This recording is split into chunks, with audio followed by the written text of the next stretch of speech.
હાલો આજે મારી રેસીપીમાં peanut butter બનાવવાનું છે। તો એના માટે આપણે 1 કપ આપણે શીંગ લીધી, દાણા લીધા છે।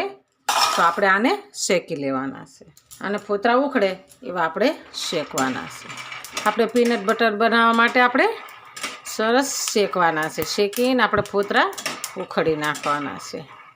આપણે શીંગ શેકાઈ ગઈ છે તો આપણે એને ઉતારી લેવાની છે। આપણે ઉતારીને એને કરવા દેવાની છે। તો આપણે ગેસને બંધ કરી દઈશું।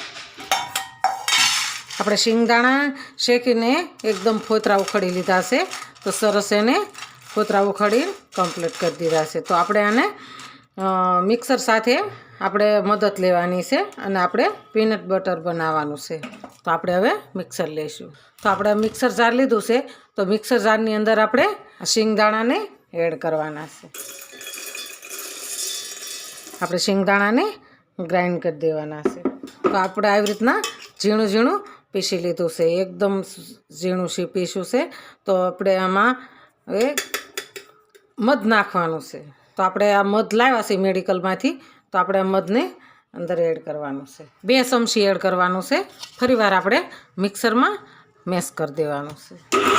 તો આપણે અંદર મધ નાખ્યું હતું, તો આપણે સરસ એકદમ મિક્સ થઈ ગયું છે। તો આપણે હવે આને આમાં તલનું તેલ લેવાનું છે।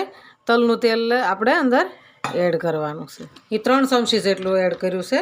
આપણે તેલમાં પ્રોટીનમાં ભરપૂર હોય છે, એટલે આપણે તલના તેલનો ઉપયોગ કરીએ। આપણું પીનટ બટર સરસ તૈયાર છે, એકદમ મસ્ત બની ગયું છે। તો આમાં પ્રોટીન માત્ર ભરપૂર મળે છે। તો આપણે આને એક મહિના સુધી હાલે છે, આને કશું થતું નથી।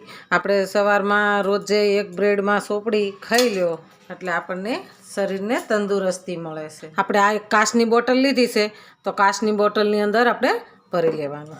આપણું પીનટ બટર સરસ તૈયાર છે।